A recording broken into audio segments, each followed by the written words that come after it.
Shabbat Shalom, everybody. I believe that this January month is the 11th month of the Hebrew calendar. I think it's the 11th. Next month, February, would be the 12th. And depending on the the natural order of things, whether we will have a 13th month, we're not going to go into that right now, but sometime there's a leap year, a leap real year, not a leap day, but a leap real year for the Hebrew calendar, which is a lunar solar calendar. Tomorrow is the new moon, so I'm looking at tomorrow as being the 11th month. It's the last day of the 11th of the 10th month, the last day of the 10th. So tomorrow will be the 11th month, the first day. All right. Now let's see here. We're gonna we're gonna go into a little bit of what we was talking about last week. I add a little bit of that in there because this is the condemnation that is coming to the world, that men love darkness rather than light because their deeds were evil. But he that cometh to the light cometh to make sure that his deeds are wrought in God. I think that's in John chapter 3. All right, to show that his deeds are wrought in God. All right. And those that hate the light stay away from the light because their deeds are evil. Now, I brought this up because we live in a world that when we talk about confession and all of that, let's just face it. What we call Christianity, the faith and all of that, it's not real. All right. I did a video last week and explaining how Christianity shipwrecked my faith, my life and faith. And I was really believing in it. And when I believe in something, I go all the way in. But it's shipwrecked. All right. And this is not just yesterday. This is, years ago. And this is what caused me to really come around to realizing that the things that I teach now, like who the Hebrew Israelites really are, who the Hebrew Israelites aren't, how the Hebrew Israelites specifically should return to the covenant, that Yah's waiting on him. What was Yahweh Shai all about? The one that's commonly called Jesus. That's the reason why we talk about these things. I come around in 1990, so that's what 30 years ago, 30 going on 34 years ago. But Yah was already showing me before I come around, before it sank in. He was already showing me that I was a Hebrew. Why was he showing me that? Because I asked him. Why black folks have went through slavery and oppression and Jim Crow. What's the reason for all of that? I asked him as a Christian. When I got filled with the Holy Ghost, he showed me some things. And before I got filled with the Holy Spirit, he was showing me some things. All right. And one of the things that he was showing me was a man that was dressed, a black man, a man of color, not some people, sometimes when you say black, some people idea goes to just jet black. Well, they call my people black. But as you can look at my skin complexion, is it black? Now, some of my hair, my eyebrows are black. Some of my hair is black. But my skin is not black, it's brown. As a matter of fact, it might be a little beige, or might be a little reddish brown. All right. But uh, but he showed me a man that was dressed in black clothes. Well, it looked like Hasidic. We see Jews over there that's following the whole what I would say, the whole uh, vision of being Jews, keeping the laws and all of that. We see those type of people. And we also are aware of the black suit wearing, curly haired on the side Jew or Israelite or converted Jew or whatever you want to call them. All right. We see them.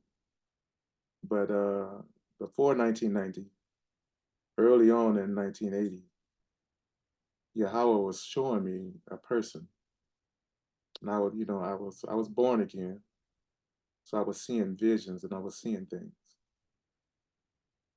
and he showed me a man that was wearing a black Hasidic suit. He was a black man. He was a man of color, much like I am, and he was wearing a Hasidic suit. And I saw him in the sky, just hanging out in the sky, way up there in the sky, like somebody had flown a kite, with a string. But he wasn't a kite; he was a human being. And I was wondering. I thought I was seeing. I had a figment of my imagination until I started seeing him in different things and bushes and forms showing up in drawings and bushes and different things. So I knew either I was losing my mind or I was seeing a vision. But why was I seeing this black man, man of color, dressed up in Jewish clothes? You know, why was I seeing it? And well, when I got filled with the Holy Spirit, somebody's somebody got their uh volume on. Is that you, Aubrey?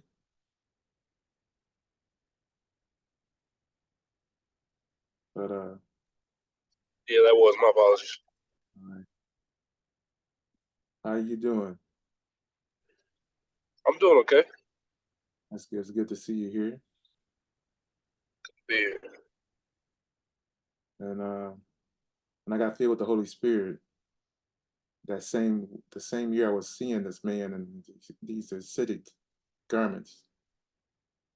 Later on that year, and it was December the 24th, as a matter of fact, I got filled with the Holy Spirit. I was at home, and as I told you before in the previous videos, I saw the man standing in the doorway. But when you get filled with the Holy Spirit, just everything opens up. You seeing everything, or however long Yah keeps you under that that in feeling. But I saw a lot of things. But one of the things I saw was that same man in a Hasidic suit standing in the doorway. So then I knew that it wasn't a figment of my imagination. I wasn't losing my mind. This was a real person. But who was he? All right. Who was this man standing in the doorway with the Hasidic suit? You know. And I was listening to not too long ago. I watch a lot of Hebrew Israelites. I know about IUIC, IPF, IP. What is it? Like University, UPK, whatever that is. Yeah. GMS. I have a hard time with UPK. GMS, and a few others. And one of I like the knowledgeable teachers like Zion Lex. I listened to him, and today I was listening to him. He brought up that that there was many types of Pharisees in the time of the Messiah, Yahweh or Jesus. One of the types of Pharisees were one of the major ones were the Hasidic, which means these were very pious Pharisees.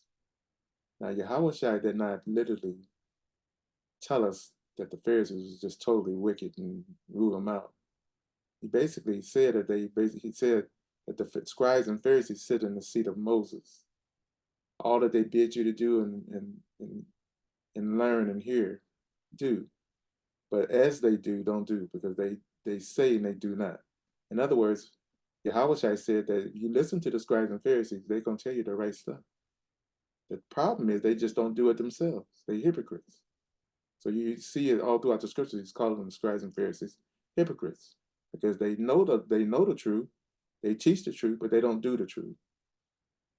All right, but the major it looks like the major Pharisees were probably the Simeonites and the Levites, along with others, Benjamites and all of that mixed in there, because we see Paul, the Apostle Saul or Paul, was a Benjamite. But the major ones were basically the Levites and people of Simeon and all of that. But But when I was filled with the Holy Spirit, this man was standing in a Hasidic suit, a black man.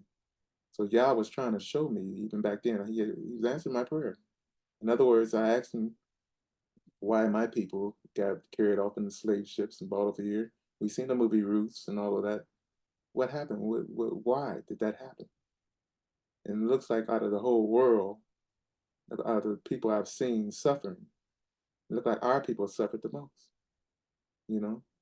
And sure, I learned about the what happened in Europe in World War II, with the sufferings of the people that we know of as Jews, and the 6 million that died in what is it called, gas chambers? What is that? Yeah, in the Holocaust. I've heard about that, but even though I heard about that, what happened? You know, people, there was sharks trailing the ships that was bringing the slaves over, with many people being thrown off or either committing suicide. You know, we don't hear about this Holocaust, this travesty that happened to these people that was brought over here to the Americas, not only to North America, in Canada and different places, but also South America, which had 3 to 5 million people out there, to the Caribbean, where had the most amount of people brought to the Caribbean, even above South America. And only 0.5 million was brought to the Americas, to North America. All right. We don't hear about how many peoples were lost. As a matter of fact, their whole lives were spent as slaves, and the master could kill them with impunity at will and wouldn't suffer repercussion. We don't hear about that. We just see the movies of it, but it's being downplayed in the media. Who suffered the most out of all the nations? To me, it looked like these people that have gotten used to the oppression, that have learned to survive the oppression regardless of what's going on, are the ones that suffered the most. They make it look good. They make slam dunking a basketball look graceful, but to slam dunk a basketball, all right, let's see you do it. So there's so much more to just dunking the basketball. There's a lot of talent. There's a lot of strength, and just because a person is strong and has suffered and learned how to suffer atrocities and with grace doesn't mean they haven't suffered. So what I'm saying is, I ask y'all why we suffered most, because at the age of 15, 16 years of age, from my eyes, when I'm seeing, out of all the people, the slaves suffered the most. The slaves of America, the ones that was these people of color, brought over to Europe, America, the Caribbean, South America, that suffered the most. And it still is incalculable to say how many numbers, what the numbers are on that. I know it's more than 6 million, so I was not sitting around looking at it like that. Just from what I saw, out of all people, we the ones that suffered the most. And that's what I asked Yahweh about. And immediately he starts showing me this man in a Hasidic suit. It's a man of color. All right. And he looked like he was related to me some type of way. All right. He was in his 50s. And I thought, like I said, I thought I was, my eyes were seeing things, but I was seeing this image of this man. And when I got filled with the Holy Spirit, there he was, live and in color, in the doorway. Now, could I walk up to him and touch him? Maybe, maybe not. Obviously, he was a spirit.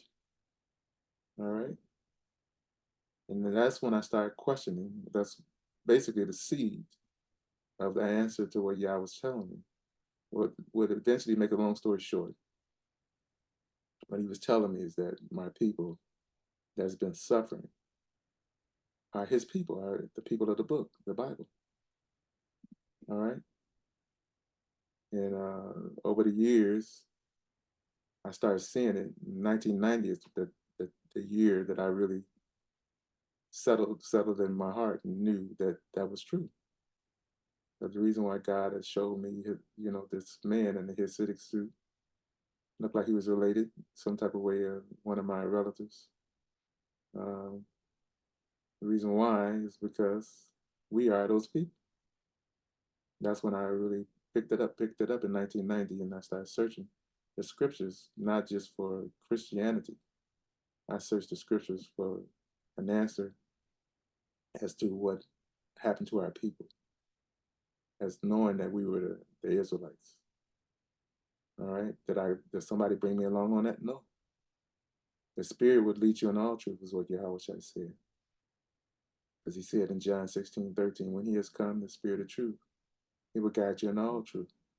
For he shall not speak on his own initiative, but what he hears he will speak, and he will show you things to come.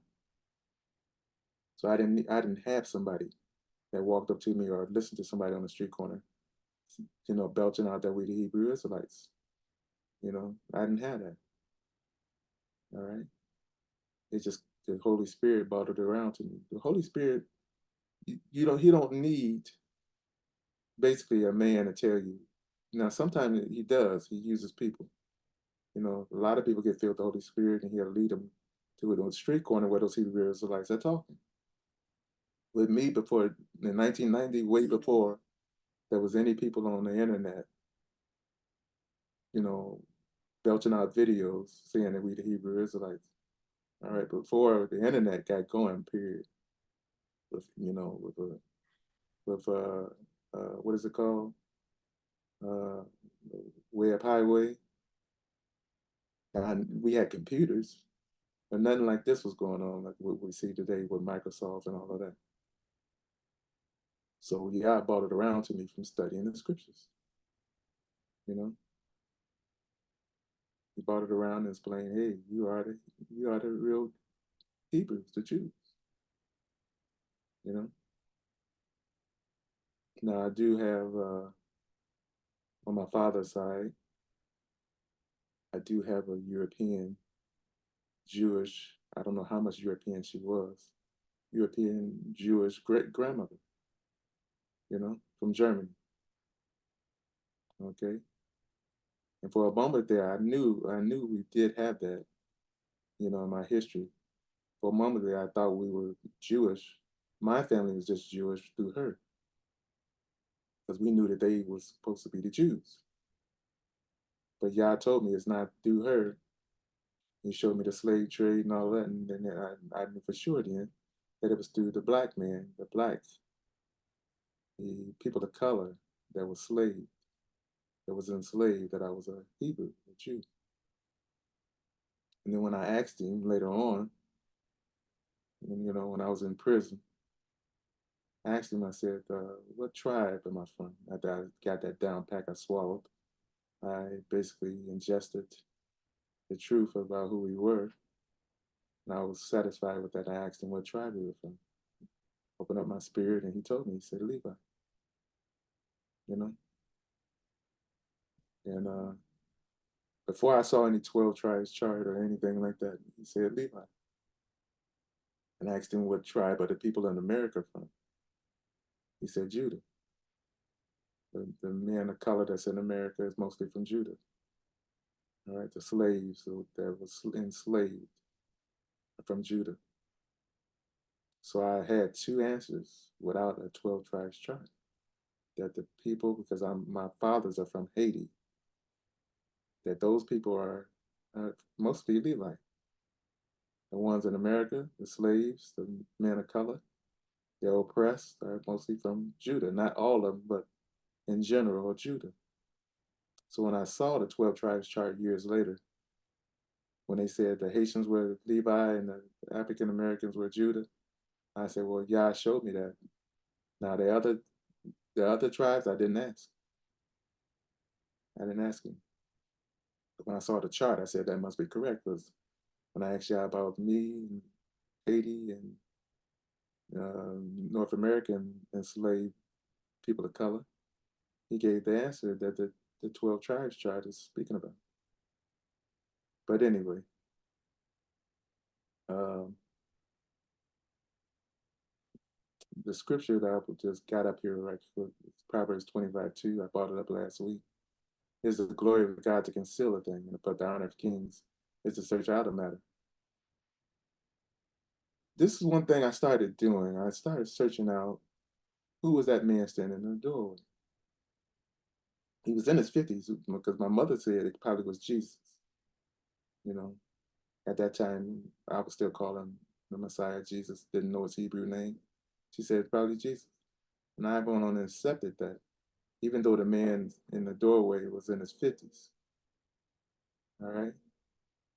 And I come to realize eventually over time, searching this out, that that couldn't have been Jesus, because Jesus was not in his 50s, he was in his 30s.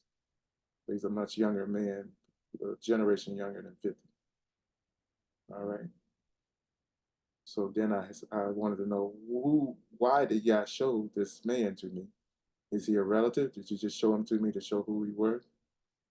Because when Yah does things, he's ingenious. It's eternal. So he showed this person to me, and it's eternal the what he did.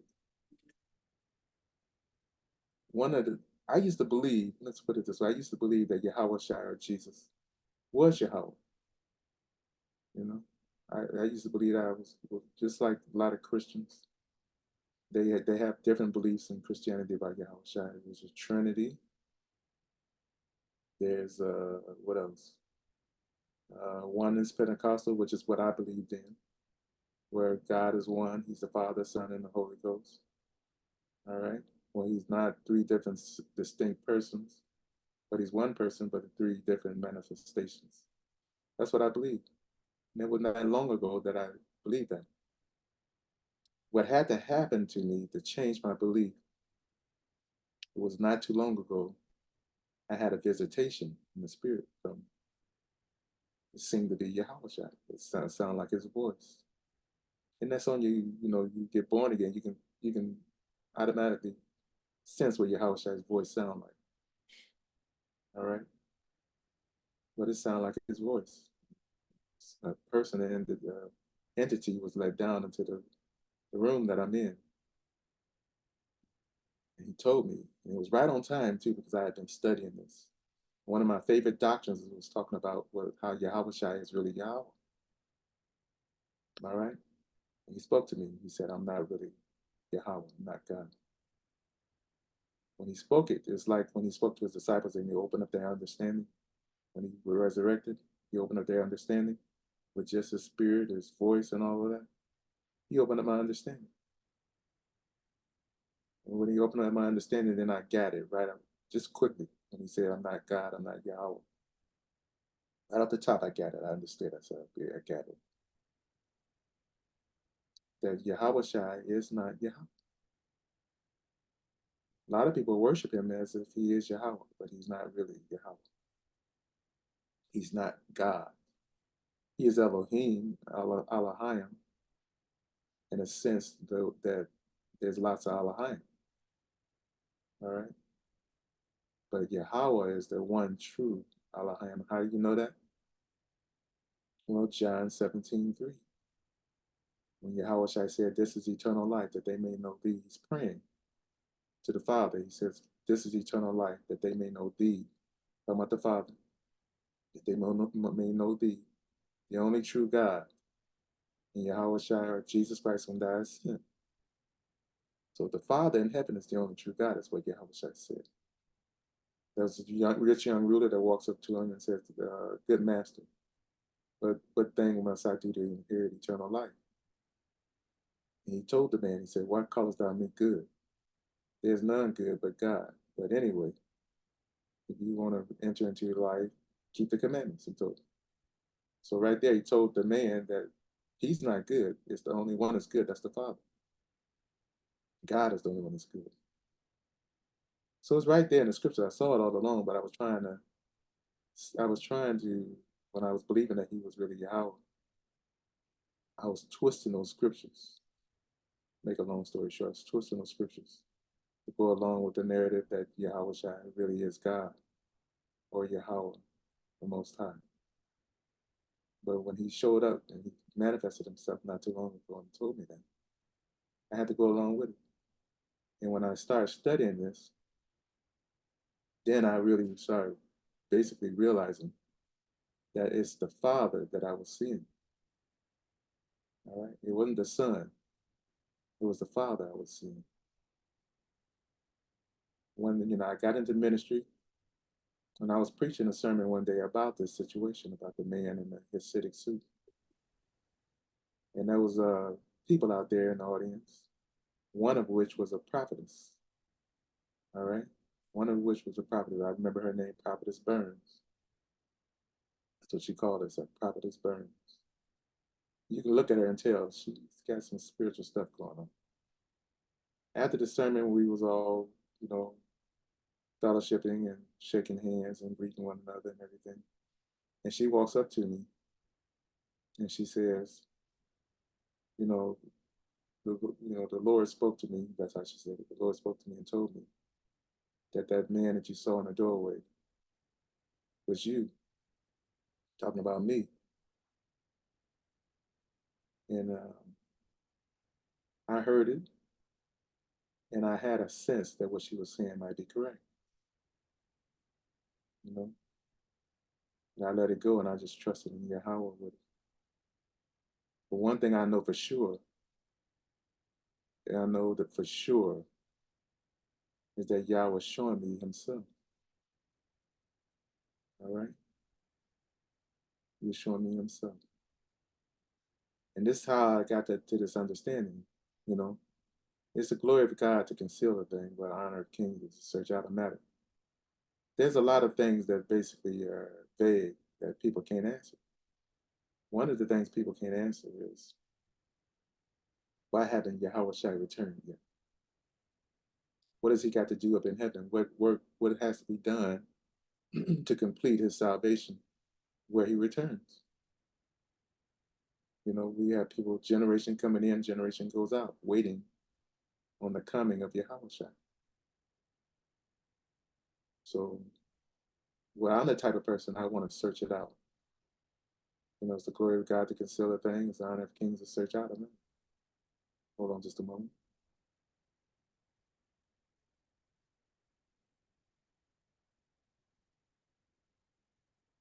I like to search out things.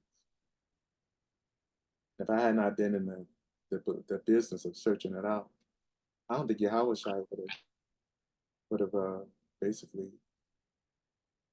related to me that he was not Yahweh, he was not God. All right. I was into the business of searching out stuff. All right. But I believe that that one standing in the doorway that was seeing all over the place into his city suit is Yahweh, is God. And that's what I've been trying to prove this whole year. That last year, I started working on it. And my teachings basically is about God first, which is Yahweh, the Son, Yahweh Shai second, and the Holy Spirit. Because He said, go therefore and make disciples of all nations, baptizing them in the name of the Father, Son, and the Holy Ghost, teaching them to observe all I've commanded you, and lo, I'm with you always, even unto the ends of the earth. All right. We all grow in this thing. We don't just start off with total accurate knowledge because it's the glory of God to conceal a thing, but it's the honor of kings to search out a matter. We started out with just total knowledge. We wouldn't need to search out anything. All right.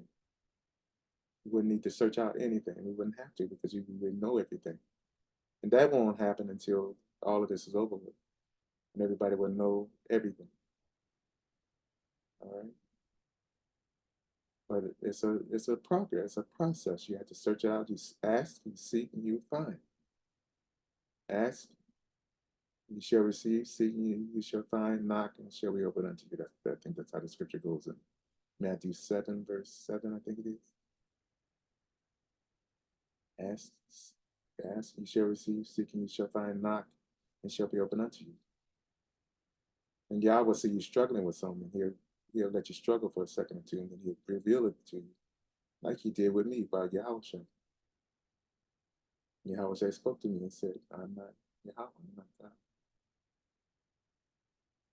So my thing is to try to figure out why He's not come back so far yet, which we know He's coming. We believe His word, Yah's word. But what's going on? Well, that's what I've been teaching them. All right. Let's go to Daniel Now, part of what I was teaching about last week was was about how my life got shipwrecked from just Christianity. Christianity is says, you know, you got I'm about to my right. There's TD Jakes on TBN. You listen to one preacher saying one thing, and the other preacher says another. But it's all Christianity, and then, you know, we see that also we see that also with the Hebrew Israelites. One is saying one thing, the other is saying another, but they're all Hebrew Israelites, right? But where's the truth coming from?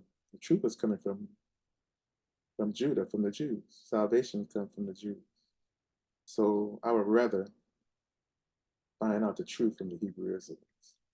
The salvation is of the Jews. It's of the Hebrews, of Yahweh. That's how you say it, Jew, or Judah in Hebrew, Yahweh. Salvation is of the Yahweh. It's of Yahweh.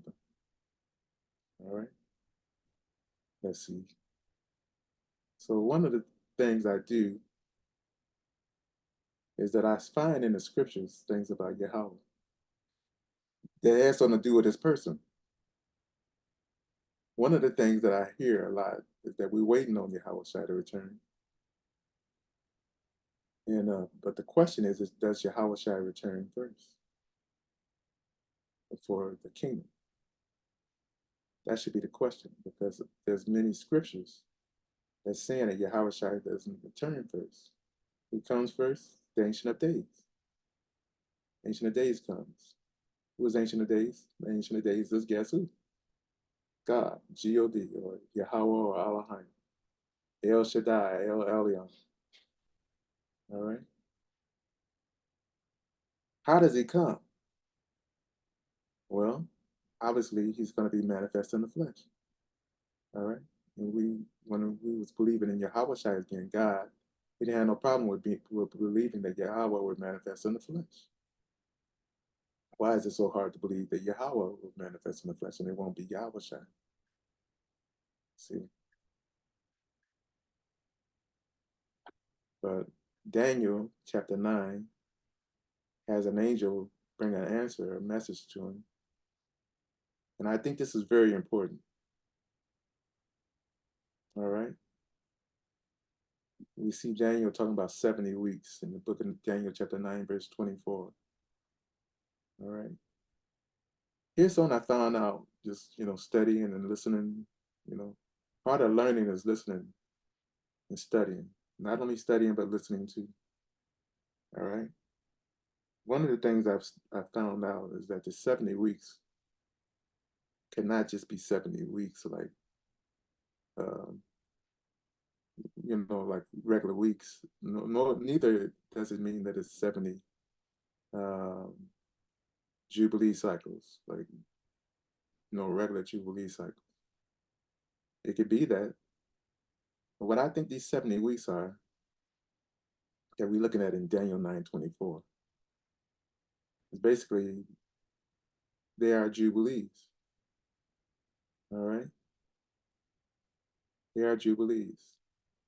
So if he was to take out weeks and put Jubilees there, let's take a look at that. 76:20 in the Hebrew. You just take out that word weeks and put Jubilees.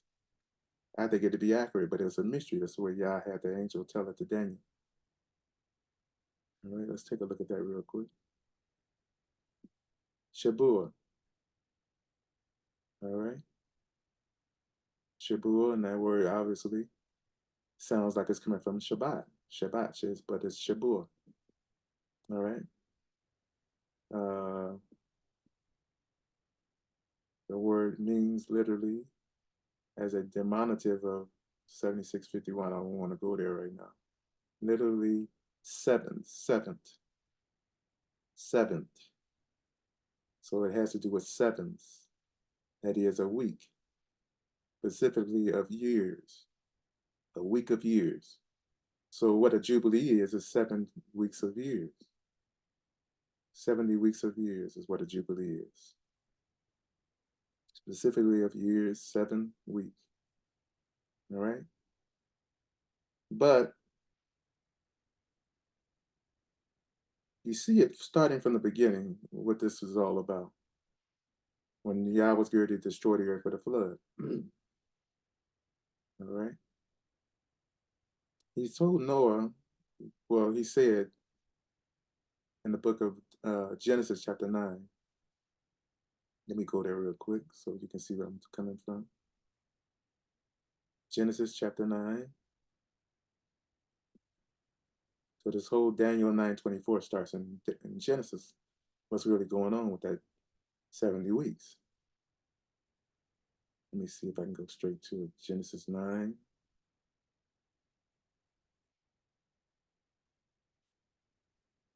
Um, I'm in the wrong place. Genesis 6. Excuse me. Salakia.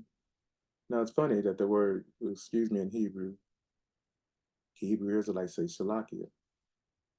But in the modern day Jewish, which probably has something to do with what is it called? What's that Jewish language that they mixed in with Hebrew? I can't remember the name of it. You woke over there, Drake? Uh, it's not Hasidic language. It's a Jewish language that they spoke of, Yiddish. All right, and Yiddish Hebrew is really uh, not Salakia. It's Snikah. Snikah. That's how you say. Excuse me. In Hebrew, from our people, you see Salaki. But anyway, all right. So it's got to be, yeah, Genesis 6. And it shall come, and it came to pass when men began to multiply on the face of the earth, and daughters were born unto them, that the sons of God saw the daughters of men that they were fair. They took them wives and all that they chose. You know, for years I thought that there was angels in heaven that basically came down and had sex with women. All right. Many people still believe that, but if you believe that, do further study that these sons of God were the sons of Adam that lived up in the hills and the mountains, away from the sons of men, which were Adam, excuse me, which were Cain's children, which lived in the valley. And these sons of God saw these daughters of men that they were fair. All right. And they started saying, hey, that's a hot mama there. And eventually they took them wives. They basically came down from the mountain area and started talking to them, and they eventually started marrying them. All right. And Yah wanted that separation between those types of people because his sons were under a different law than obviously the devil's children, all right? Cain's children. When they start having children, they start mixing together, that's when the world got corrupt. How you know that it was the sons of God, which are Adam's sons, Seth's sons, and the daughters of Canaan or Cain? It's because when Yah started destroying and judging, at least in our Torah, he judged men. Now we see in the book of Enoch, he was judging the angels. All right. But I've seen two different types of book of Enoch. I read one when I was in the hole. I read one when I was free. It's two different books. But in the Torah, it explains that it was men. Sons of God were men. The daughters of men were women. Okay. And the Torah doesn't say something about the angels did this and the angels did that. Because the punishment, you look at in the Torah, who did he punish? He punished men. All right. But let me go on further. They took them wives of all which they chose. And Yahweh said, my spirit shall not always strive with, guess who? Man. Yahweh said, my spirit shall not always strive with man, for that he is also flesh. Yet his days shall be 120 years. When you read that, you start thinking, oh, he just allowed man to live up, be 120 years. All right. But, there's a lot of questions here. And I'm one that likes to search out these things.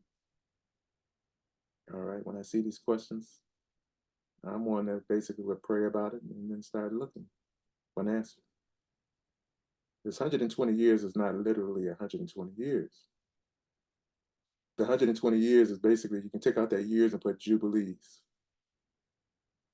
All right. Let me read it again. Yahweh said, my spirit shall not always strive with man, but that he is also flesh. That his day should be 120 jubilees. Probably how you need to say that. Let's take a look at that word for years. 8141.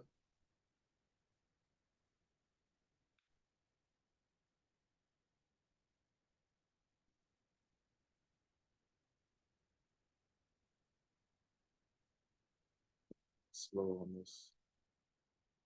It's cruiser. 8141 in the Hebrew. Shane, Shana. That's the reason why when you look at the seventh month, part of the greeting, uh, they say Shana, Shana To, Shana Ta. All right, it means Happy New Year. All right, Shana Ta. So the word for year is Shana, Shane or Shana, which I believe that the real way to say it is Shana.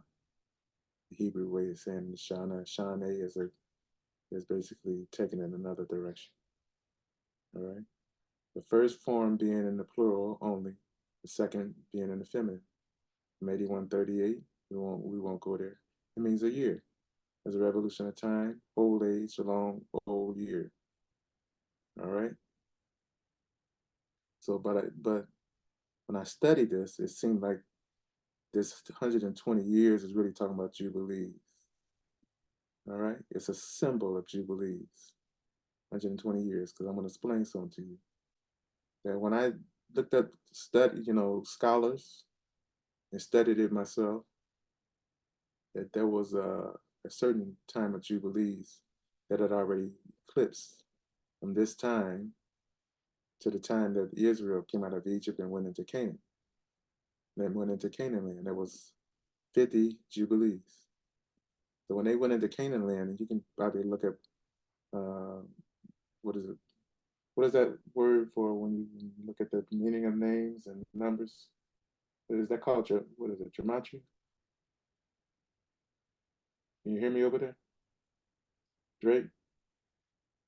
Yeah, when you look up the gematria, I think that's the word for it. And that's another way of studying the Bible, looking up the names and what the, the meaning, the numbers of the name is. And you'll find out a lot of stuff that basically, one of the things I found out was that from this time to the time that Israel came out of Egypt, went into Canaan land, when they stepped into Canaan land, it was 50 Jubilees had eclipsed. 50 Jubilees would be 57 weeks of years. That means 50 Jubilees, that's just 49 years, 50, 49-year periods had eclipsed, 50 of them had eclipsed.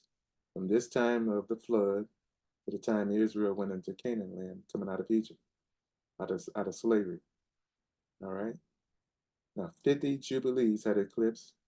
Now, we are in 2024 right now. So the question is, how many years have eclipsed, have gone by? How many Jubilee years have gone by from the time that they entered into Canaan land, which was 50 Jubilees, until now? Guess what?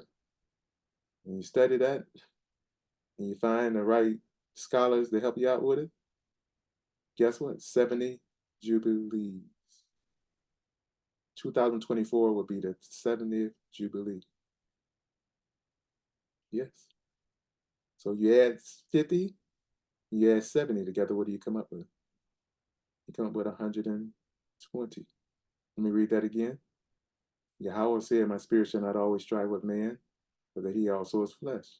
Yet his days should be 120 years. And I like I said, I will scratch that years out and put jubilees. So many scholars are knowing this, that this 2024 is the 70th jubilee since Israel went into Canaan land. And the world had already went through 50 jubilees. Excuse me. The world had already went through 50 jubilees when they went into Canaan land. But since then, it's been up until 2024. This year would be the 70th jubilee since they went into Canaan.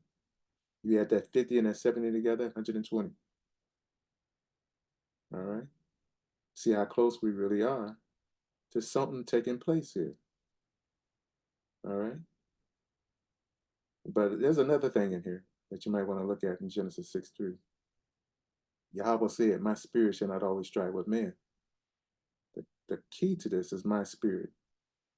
Let me highlight that real quick. My spirit shall not always strive with man, for he is also flesh. Who is also flesh? Is it man or is it his spirit? There's a question in it. Right when you read it, just for what it seems like, and with common sense, what it would seem like common sense, you would think that it's talking about man is also flesh. All right. But I think what I've learned over the years about his spirit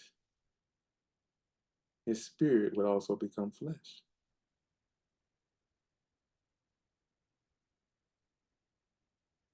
All right. This is a big time scripture right here. This whole scripture, Genesis 6:3. So this is a hint. All right. Yahweh's Ruach shall not always strive with man, for that he is also flesh. Who is this? Is it man or is it both is also flesh? When I read this, I think that he's talking about his spirit that's going to become flesh. We see Moses talking to the burning bush. And who was in the burning bush? The angel of Yahweh, which is a spirit. And he told Moses his name was I am that I am, which means to become. In other words, he told Moses that he's going to become. This angel told Moses he's going to become. What angel? The angel of Yahweh. You can say that the angel of Yahweh really is, guess who? Yahweh. The angel of Yahweh is Yahweh. All right. Now we've gone through a school system, and I hate to call it what I want to call it, a food system that basically is is prejudice like the system. I'm gonna be honest with you. When I sat through the school, and I went to a mostly all white school from third grade on up to I got in high school where it was integrated.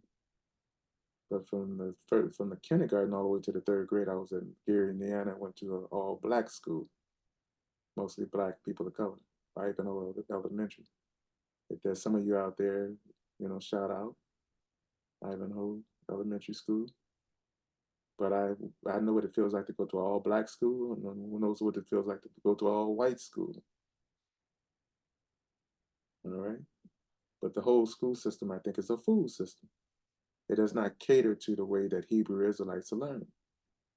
Hebrew Israelites were a people that Yah chose to be his people. So they're separated from the other nations. That means these are people that they're not interested in just stuff without God, with a knowledge without God in it. It doesn't interest these people. So even though I settled most of the time until I wanted to work on schoolwork, settled with an average report card. All right. And then when I wanted to do good, I went on and got A's when, just be put on what is it called? The list for scholars, A students, B students. For pride's sake, I did it. I studied extra hard for a while. But these people are people that learns for God, and they not only learn what's down here on earth. Our people learn what's up in the heavens. And fools are the ones, like Yahushua said, that if I tell you things on the earth, how should you believe if I tell you things from heaven? Those are fools among the Hebrew Israelites. But these are a different type of people. All right. I look at people that are Hebrew Israelites that have gone through the school system and barely know how to still read. And they're very intelligent people.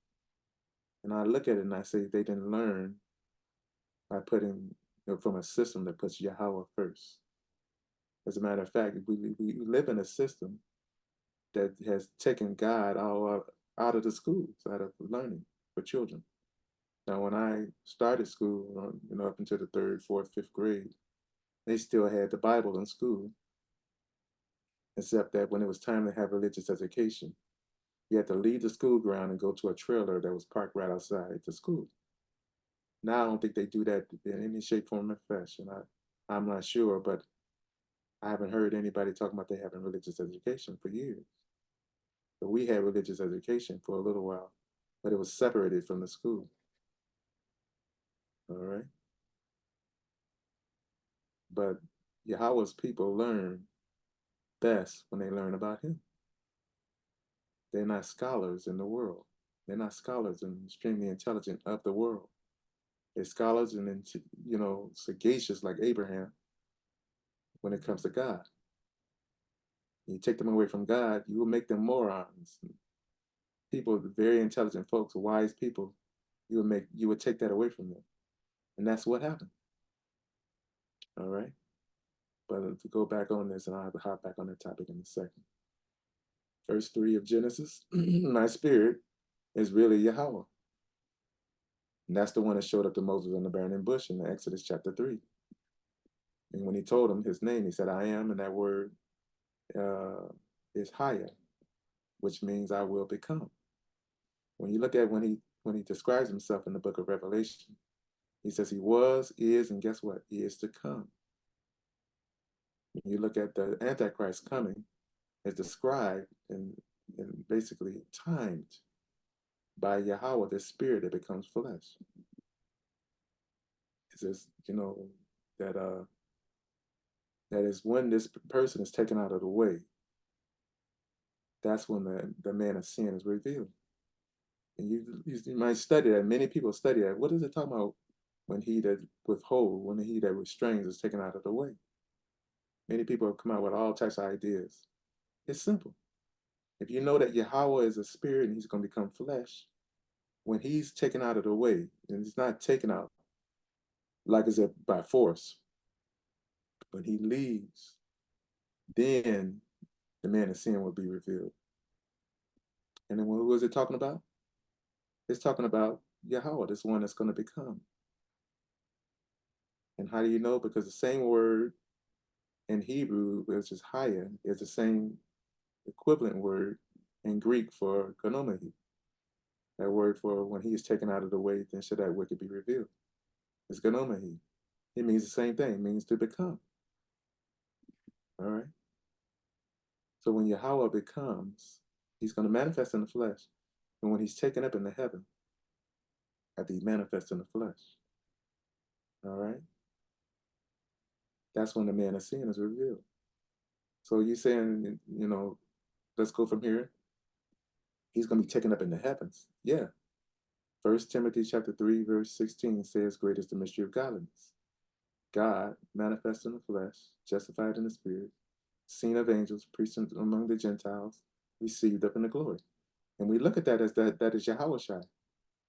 And I thought Yahweh Shai was God, Yahweh. That's what I thought that was. And I found out Yahweh Shai was not God or Yahweh. Then who is this God that's manifest in the flesh? In 1 Timothy 3:16. All right. This God that's manifest in the flesh is the one true God. But he doesn't become the quickening spirit fully who he is until he's caught up. So he's going to be a human being. All right. He's going to be right along with the saints. That's the reason why you see him. That's the reason why you see him with a white robe on in Daniel chapter 7, verse 9. There's a white robe on, just like the tribulation saints in Revelation chapter 7 that have their robes washed in the blood of the Lamb. But the Ancient of Days, which is Yahweh, has a white robe on, white as snow also. Why? Because he's going to be in a human form. He's going to take a human trek down here. All right. And I'm going to tell you, like I said, I'm one that want to search these things out. And I think Yah gave that to me when he filled me with the spirit and he showed me the man standing in the doorway with a Hasidic suit on, a man of color. He gave me that gift to search it out. And as we just saw, And what is that? I think it's Proverbs. Let me turn back there real quick. As we just saw in Proverbs, it's the glory of God to conceal a matter. Let's see. Hold on just a moment. Yeah. Proverbs 25:2. It's the glory of God to conceal a thing, but the honor of kings is to search it out, to search out a matter. All right. And I'm gonna be honest with you. When I look at who we're supposed to be loving, all right, we're supposed to love Yahweh Elohim. That's the number one commandment. What's the greatest commandment they asked Yahweh Shai? He said, Yahweh Shai said, Thou shalt love Yahweh thy Elohim with all thy heart, mind, soul, body, and strength. And he said the second is like unto it, you shall love your neighbor as yourself. But the greatest commandment is you're supposed to love Yahweh your Elohim for all that you got. You notice he didn't say you're supposed to love the Son of God with all that you got? Because the Son of God is not Yahweh, it's not God. So when I study now with that understanding, please Yah forgive me for not having that understanding before until you revealed it unto me. I didn't search it out on my own. But when I study it now, I study first the Father, Yahweh Elohim. Let's go back to Daniel chapter 9, and we're going to jump into this topic because we had a big introduction to it, especially about the 120 Jubilees. So we're going to see some here. Daniel 9:24. Let's go there.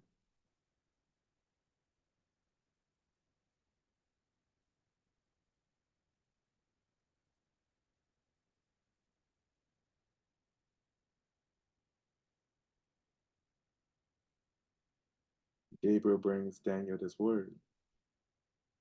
And guess what? This whole topic is, they wrote it in here about topics of the scriptures. It's not the word of God, but they got 70 weeks. So it says 70 weeks are determined upon thy people and upon thy holy city. Now, this is when Daniel was in Babylon. They were in Babylon in captivity because they had really gotten bad.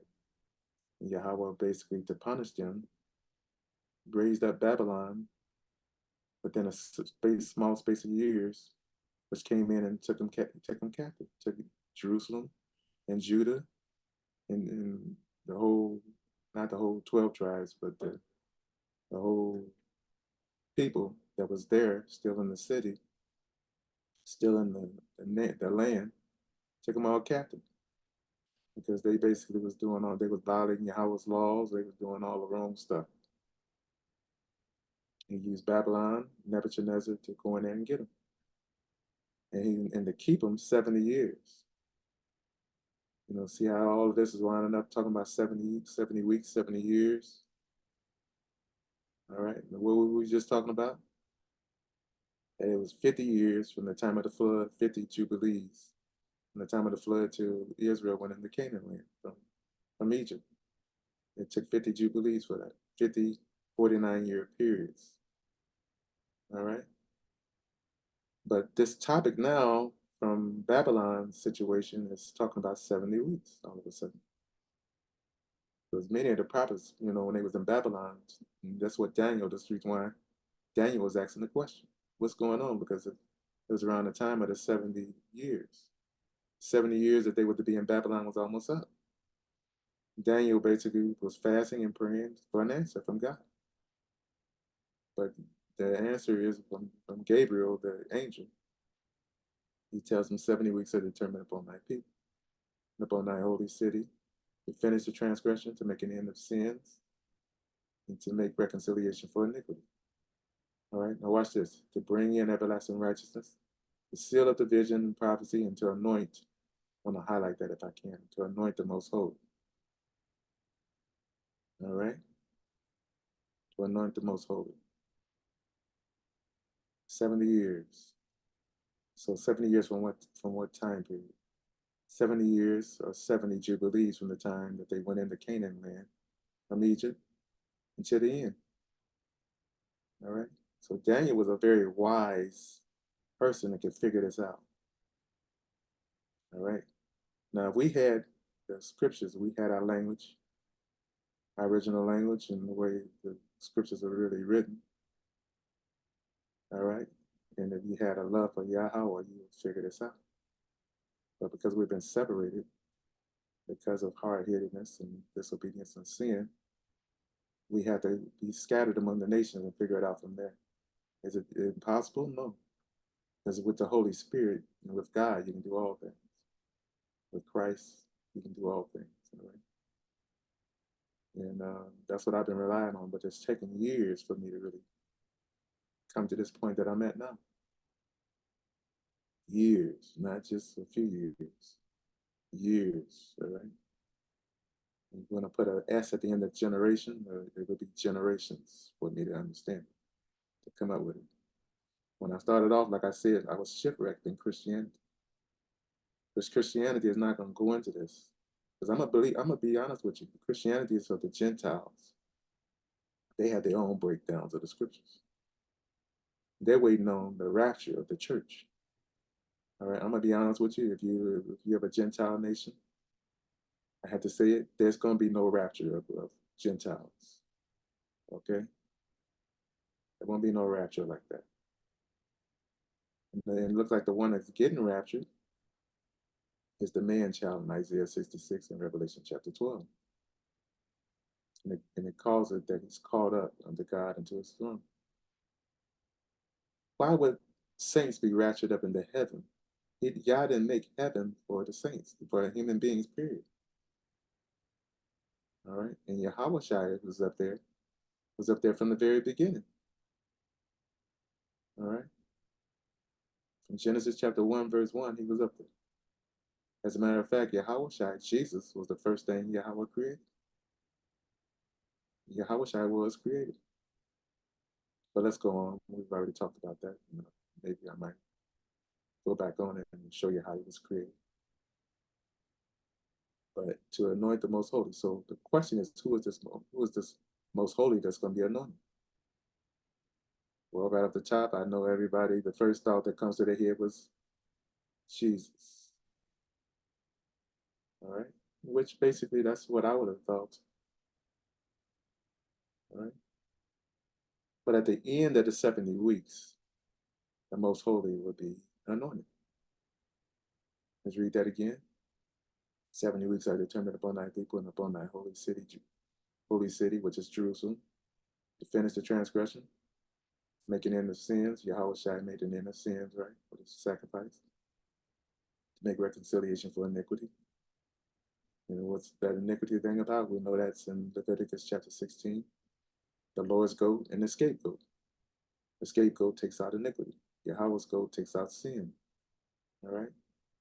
To make reconciliation for iniquity, the scapegoat, to bring in everlasting righteousness, and to seal up the vision, to anoint the most holy. That's 70 weeks, or in other words, 70 jubilees. So at the end of these jubilees, which comes up to 120, then the most holy is going to be anointed. So who do you think the most holy is? Is it Yahweh Shai or the Father? All right? My answer to that is it's the Father. The Father is the most holy. All right? Some people say that most holy, it looks like a holy place in the temple. Let me see this. 6944 in the Hebrew. Let's go there to explain what that word most holy means. Let's see. Some will say that's the temple, to anoint the most holy place in the temple. But that's not far off. Let's see. Hold on just a moment. Kodesh, a sacred place or thing. See that? Sacred place or thing, rarely abstractly sanctity. Consecrated thing, dedicated thing, hallowed thing, holiness. Uh, Portion, thing, saint. This is the reason why you might think it's a person, right? Because it says saint is one of the meanings of that word, Kodesh.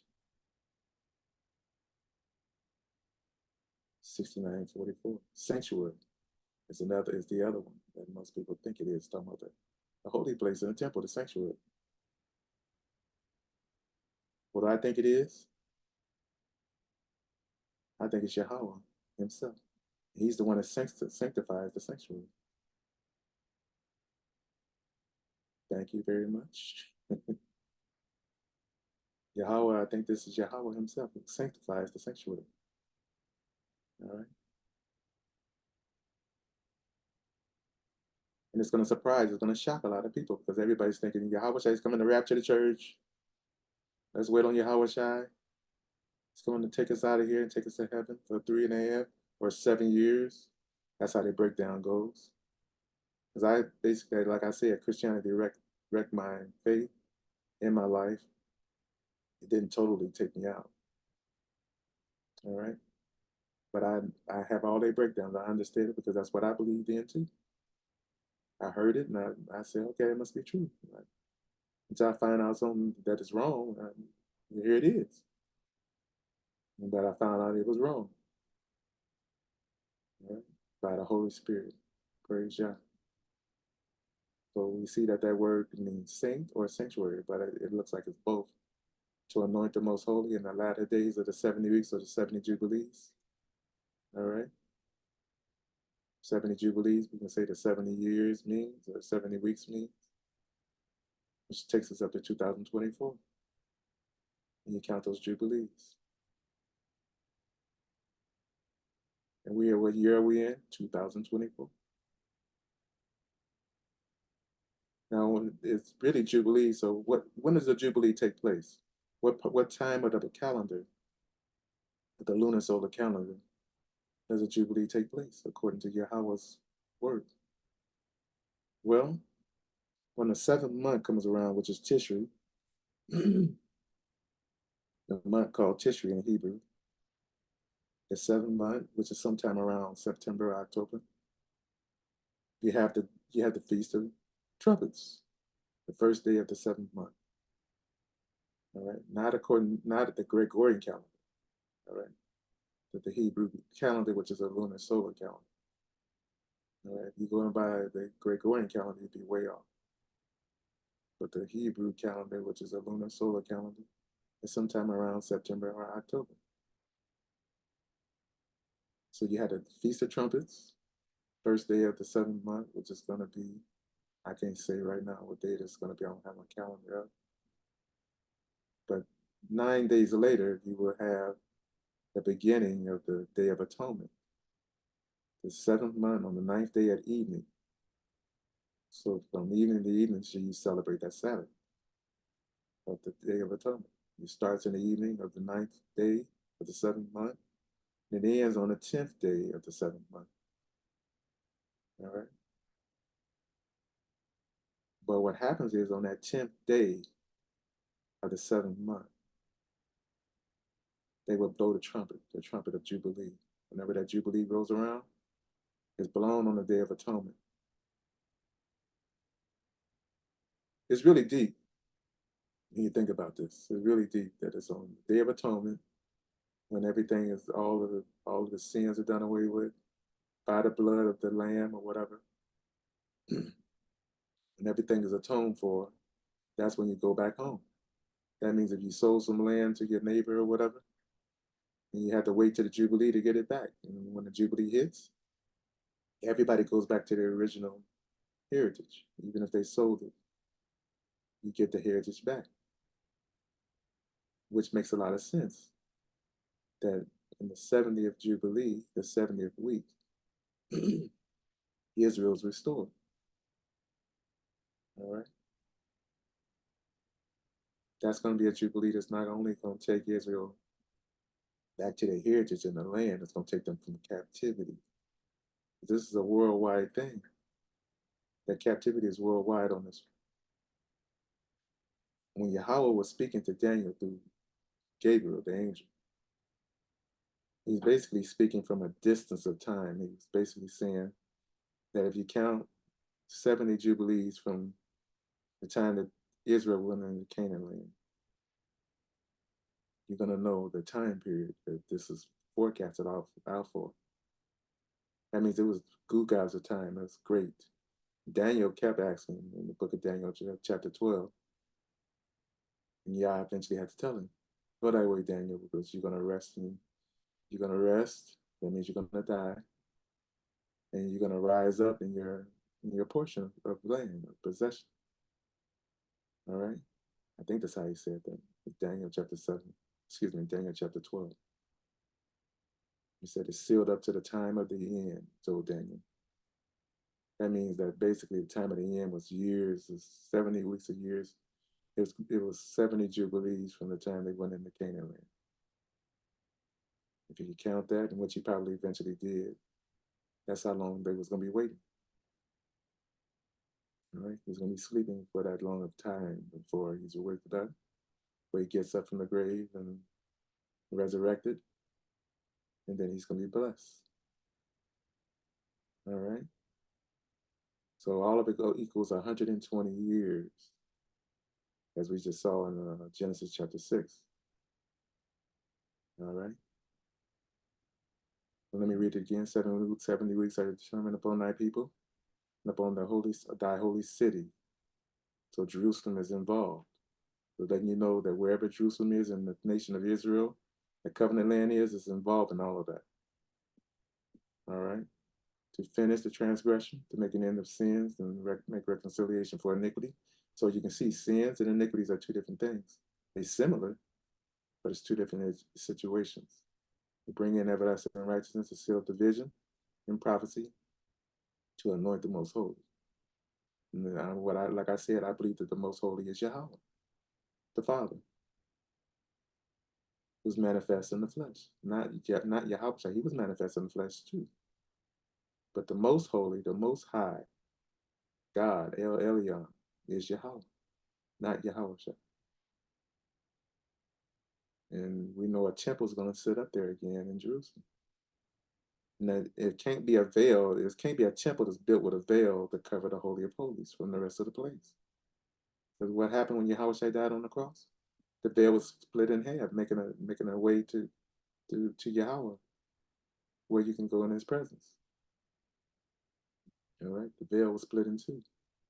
So the next time you see that temple that's going to be built, there won't be an Ark of a Covenant in there.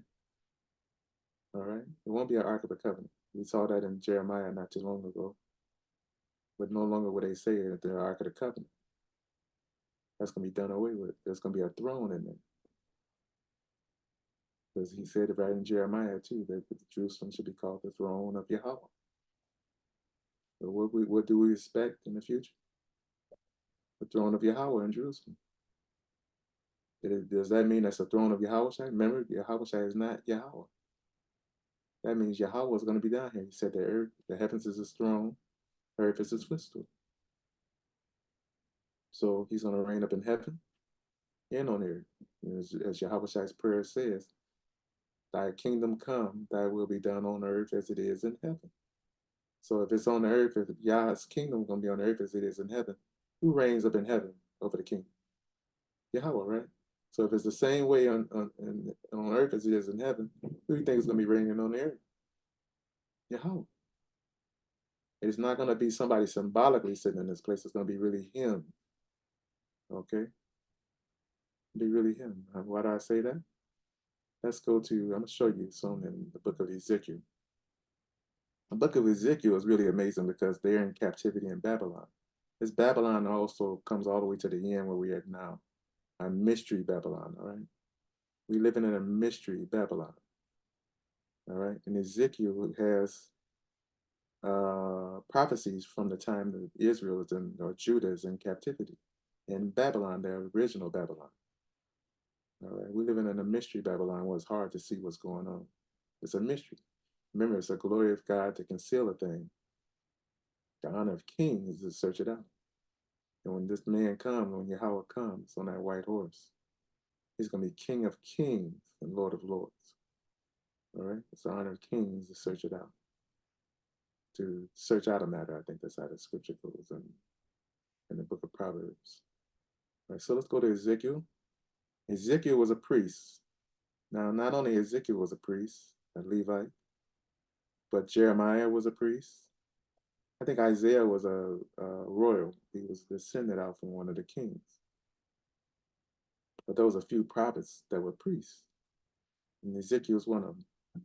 This was him and Jeremiah were two of the greatest prophets, the big time prophets. All right. So let's go there real quick. Let's go to Ezekiel chapter 10. We're going to take a look at what's going on there. It's going to tell you a lot. It's going to tell you a lot about Yahweh. Because we get a look at the throne. Why is Yahweh showing in Ezekiel his throne? And what's going to happen in the future with his throne in the temple? Let's see here. Because sometimes we read this with the wrong understanding about who God is, and it just goes in one ear and out the other. And many people are not teaching about it. But here's one that's going to teach on it.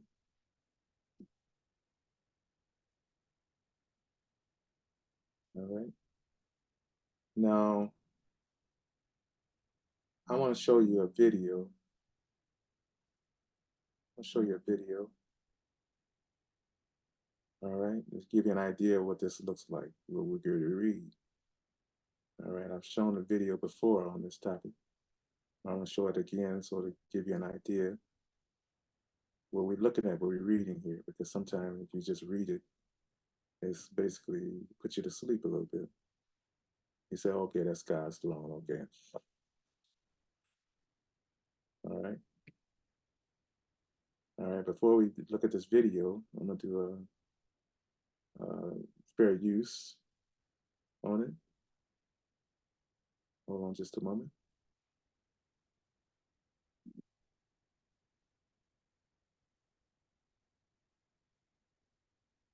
I love environmental elements. I love that I don't have to animate my own texting conversations in After Effects.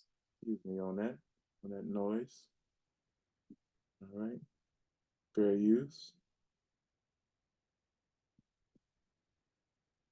All right. Fair use, everybody. So let's go to the video.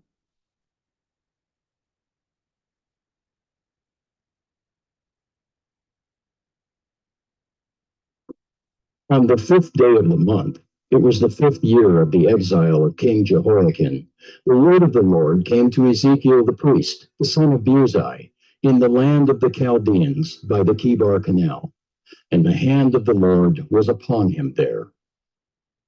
As I looked, behold, a stormy wind came out of the north, and a great cloud with brightness around it, and fire flashing forth continually, and in the midst of the fire, as it were, gleaming metal.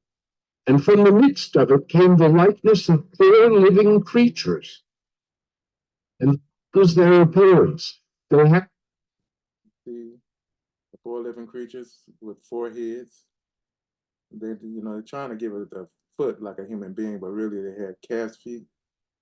They had 4 wings apiece. All right. The seraphim, I think, in the scripture has 6 wings, but these are cherubs.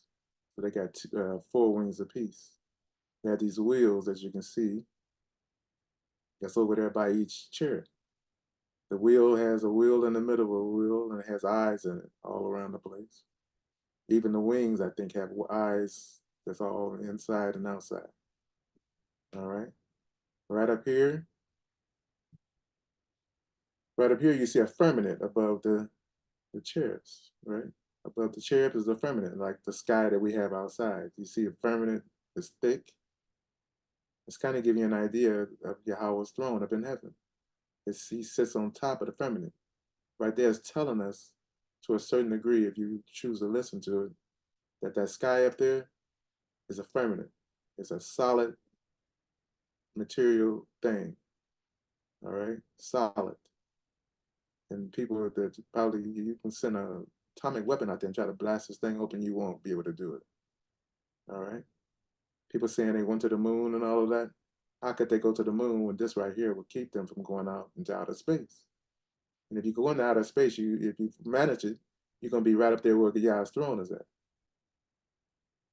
The throne and the firmament up there in the sky looks blue. Why? Because there's water in the firmament. Water in the firmament. He separated the waters from above the firmament from the waters below the firmament. All right. I saw a video of somebody that shot up a rocket up there, a real fast rocket. with a video on it, right? With a camera. And went all the way up into the sky. You could see it looking down to the earth while it was flying up. Then all of a sudden it hit something and it just stayed right there. All right. It was a real true video showing you that what's up there is a firmament. It's not outer space.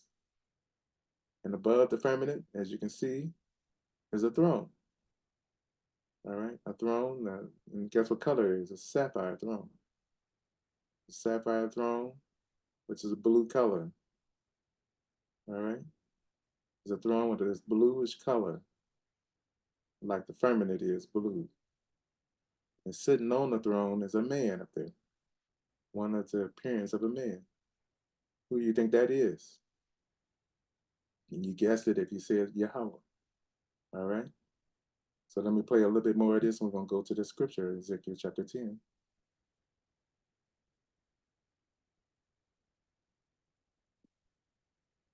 Had a human likeness, but each had 4 faces, and each of them had 4 wings. Their legs were straight, and the soles of their feet were like the sole of a calf's foot, and they sparkled like burnished bronze. Bronze, as you can see, that's black man, black color. As you can see right here. Let me get my cruiser around there. You can see the arms are black. So when you look at the scripture, and I know the New American Standard Version, when it talks about Yahweh Shai, the Savior's color, said he had feet the color of burnished bronze. See that color? Burnished bronze, that's black. That's not black, literally.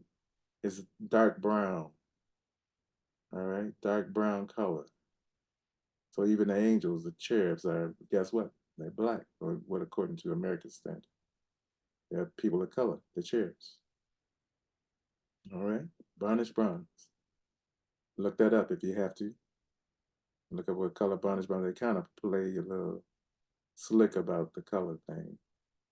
All right. And if his arms are burnished bronze, guess what his face would be like? They have the face of a man. One of the faces, the 4 faces, the face of a man. All right. The face is, guess what? Burnished bronze too, black. All right. Let's go on. With their wings on their 4 sides, they had human hands, and the 4 had their faces and their wings thus. Their wings touched one another. Each one of them went straight forward without turning as they went. As for the likeness of their faces, each had a human face. The 4 had the face of a lion on the right side, the 4 had the face of an ox on the left side, and the 4 had the face of an eagle. Such were their faces, and their wings were spread out above. Each creature had 2 wings, each of which touched the wing of another, while 2 covered their bodies. And each went straight forward. Wherever the Spirit would go, they went, without turning as they went. As for the likeness of the living creatures, their appearance was like burning coals of fire, like the appearance of torches moving to and fro among the living creatures. And the fire was bright, and out of the fire went forth lightning, and the living creatures darted to and fro like the appearance of a flash of lightning. Now, as I looked at the living creatures, I saw a wheel on the earth beside the living creatures, one for each of the 4 of them. As for the appearance of the wheels and their construction, their appearance was like the gleaming of beryl, and the 4 had the same likeness, their appearance and construction being, as it were, a wheel within a wheel. When they went in any of their 4 directions without turning as they went. And their wings were tall and awesome, and the wings of all 4 were full of eyes all around. And so the wheels are around them. The spirit of the cherubim was in the wheels. Let me speed this up a little bit. As you can see, they got Ezekiel laying on the ground because he must have fell out. Let's see what this is right here. the Spirit wanted to go, they went, and the wheels rose along with them, for the spirit of the living creatures was in the wheels.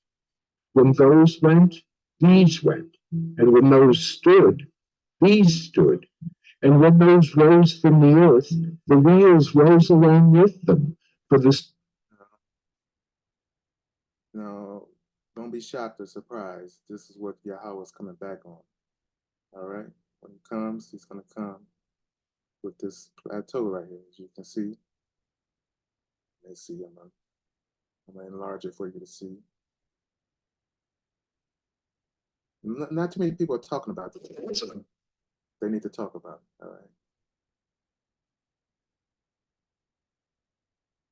All right. So over the head, over the firmament of the cherubs is a throne, as you can see right here. So who is this? It's Yahweh. All right. He got a crown on his head up there.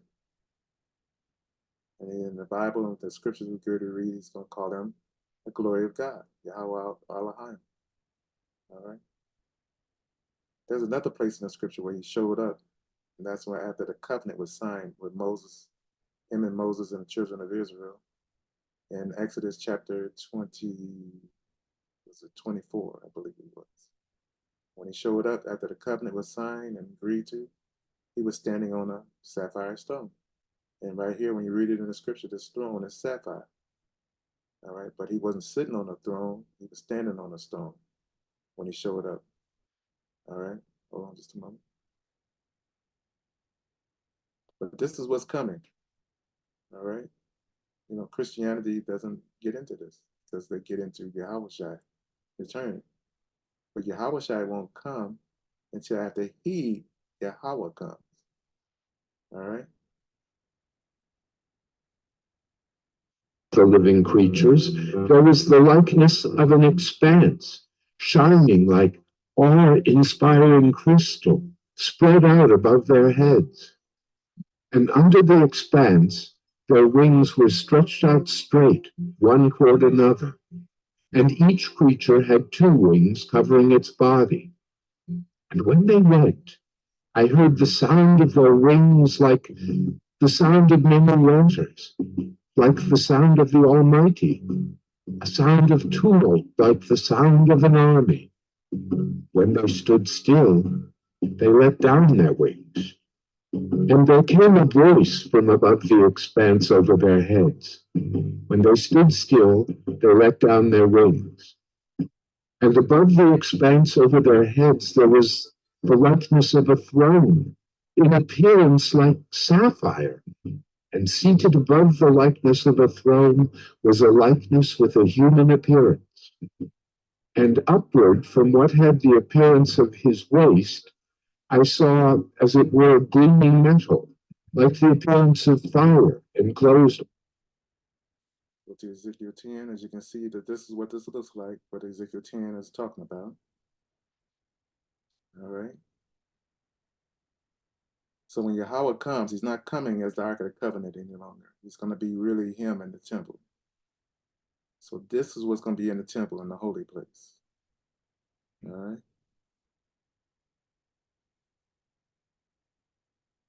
Just a moment.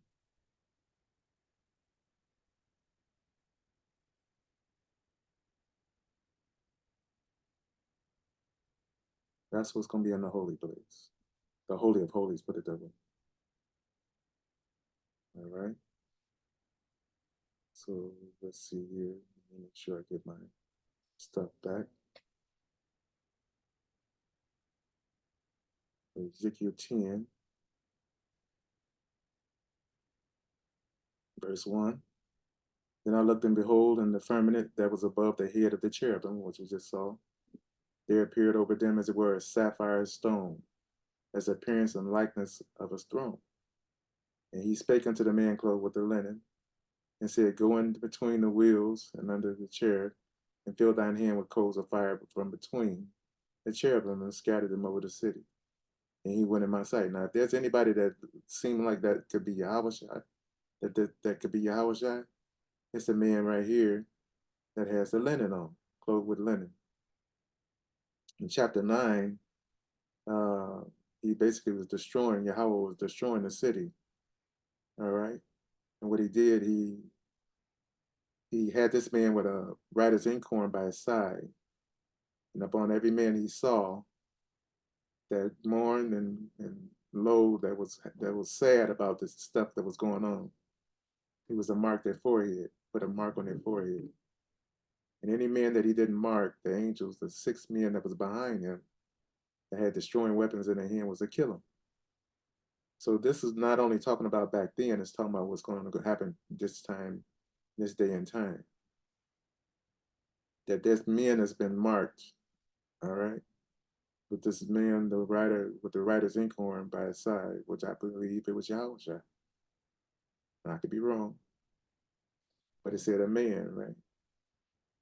He spake unto the man clothed with the linen and said, go in between the wheels, even under the cherubim, fill thine hand with the coals of fire from between the cherubim and scattered them over the city.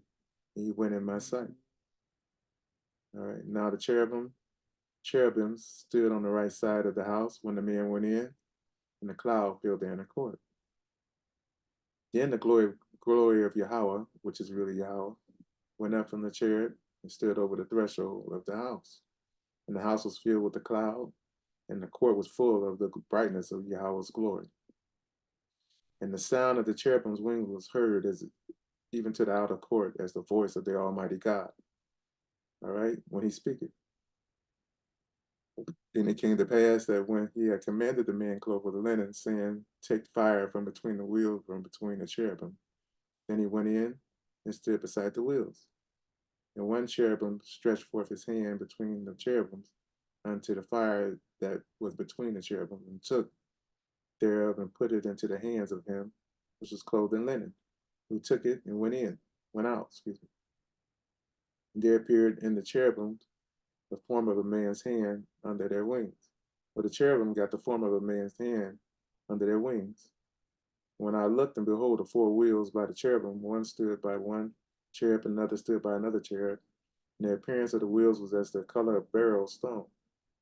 And as for their appearance, they had one likeness, as if a wheel had been in the midst of a wheel. And we saw that in the video. When they went upon their four sides. They turned not as they went, but the place where the head looked, they followed it. They turned not as they went. And their whole body and their backs and their hands and their wings and the wheels were full of eyes round about. Even the wheels they four had, they're full of eyes. The wheels were full of eyes, like they were living too. As for the wheels, it was cried unto them in my hearing, O wheel. Everyone had four faces. The first face was the face of a cherub. The second face was the face of a man.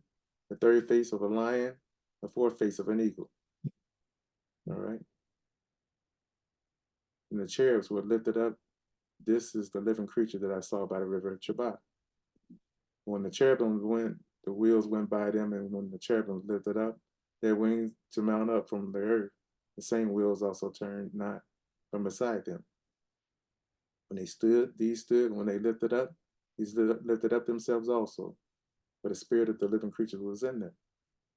Then the glory of Yahweh departed from off the threshold of the house and stood over the cherubim. Now remember, the temple was still up at this time. All right. The temple was still not torn down. All right. All right. Then the glory of Yahweh departed from off the threshold of the house and stood over the cherubim. The cherubim lifted up their wings and mounted up from the earth in my sight when they went out.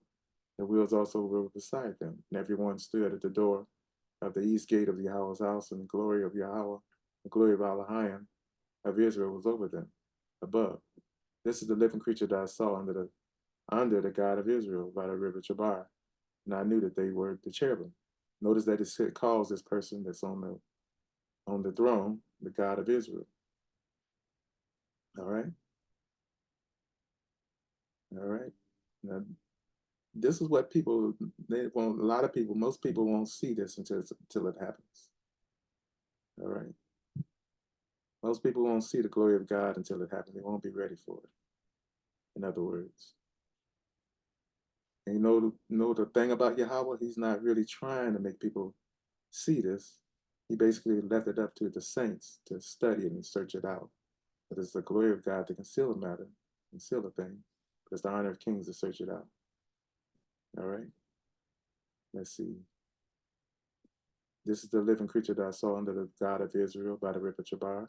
And I knew that they were cherubims. Everyone had 4 faces apiece, and everyone 4 wings. The likeness of the hands of a man, and was under their wings. The likeness of their faces was the same faces which I saw by the river Chabar. Their appearances in themselves, they went everyone straight forward. All right. So this is the God of Israel, and I'm gonna show you that Yah really wanted to do this. He wanted to come down and reign with his people from the very beginning. Let's go to Exodus chapter 24. I think it's 24. But he wasn't allowed to do it because Israel they failed. He knew that they were going to fall before they failed. Put it that way. He knew that was going to happen. That they was going to worship. They had an adulterous heart spiritually. But he came down at the signing of the covenant. But he didn't commit himself to Israel. But he let himself be seen at the covenant signing. But remember that was the first covenant. But the new covenant hasn't happened yet. Now the New Testament scriptures have been written. The New Testament and Messiah's blood has already been spilled. But the new covenant hasn't been agreed to, because the new covenant is agreed to by Yahweh and by Israel and Judah, not by the other nations, by the Gentiles. The Gentiles ain't got nothing to do with the new covenant. All right, I hate to be mean like that, but that's the truth. I'm just telling you the truth. Gentiles ain't got nothing to do with the new covenant. What the new covenant for the Gentiles is going to mean, not the blessing that they have today. They're going to be put up under the Israelites. All right? Read Isaiah chapter 14, verse 1. They tell you that. Then went up Moses, Aaron, Nadab, and Abihu, and the 70 elders of Israel, and they saw the God of Israel. All right? So they went up to the mountain after the covenant was agreed to, and the sign and the blood was shed of the animals. All right? This is the first covenant. They saw the God of Israel. We just saw that in the book of Ezekiel, chapter 10. That was the God of Israel sitting on the throne above the cherubim. All right? They saw the God of Israel, and there was under his feet, as it were, a paved work of a sapphire stone. And was he sitting on the throne at that time? No. He came down, and he had just a paved work of a sapphire stone under his feet. And I believe that's where they cut the stones for the first 10 commandments. The ones that Moses broke was basically cut from that stone that the God of Israel had under his feet, as it were the body of heaven and his goodness. And upon the nobles of the children of Israel he laid not his hand. They also saw, guess who? They saw God and did eat and drink. See that? So this is what's coming. And basically, like I said, when you look at that time period, from the time of the flood, in the book of Genesis chapter 6, to the time of 2024, we are up on the 120th year for Jubilee. And you can look forward to, if it does happen this year, look for some big bang booms, probably either before it or right on the Day of Atonement, which is when they blow the trumpets of Jubilee on the Day of Atonement. They don't blow it on the Feast of Trumpets. They blow it on the 10th day of the Day of Atonement of the Tishri of the 7th month. All right, look for it. That's what's going to happen. The world's been waiting on this for the longest. And I'm gonna be honest with you. The scripture says that the heavens and the earth. Let me go there. I don't want to butcher the scripture. This is Romans chapter 8.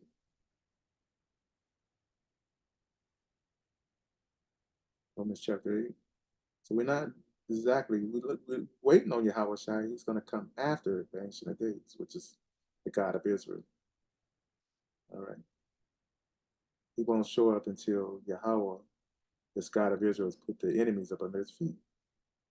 And in order to put Yahweh Shai's enemies up under his feet, he's got to come down to do it. He's going to put Yahweh Shai's enemies up under his feet. Like, what is that, Psalm 110? Yahweh said unto my Adon, David said, sit down my right hand till I make thine enemies thy footstool. So who's going to make Yahweh Shai's enemies his footstool? Yahweh. How's he going to do it? He's going to come down. When he first comes down, he's coming down as a regular human being. He's going to be in the world right along with his people. He's going to come up. He's going to be caught up unto Yahweh, unto his throne in the end. When he's caught up, that's when the Antichrist, the man of sin, has his 42 months. He's going to be caught up. Where's he going to be caught up to? To the throne, to Yahweh, and to his throne. Revelation chapter 12. When he's caught up there, Satan is kicked out of heaven immediately because he and Satan cannot dwell in the same place. All right? He and Satan, that man that's become a quickening spirit, being caught up to God and to his throne, will not be able to sit in heaven with that wicked spirit with him. All right? And it looks like Satan is really one of those cherubs from the original cherubim. He's one of the cherubs. And then what he does, he outstretches his wing. All right? He's one of the cherubs. But when he's caught up to God and to his throne, he becomes a quickening spirit. Satan gets kicked out of there. All right, but let's go on. We see what Romans says about the earth and the heavens. All right.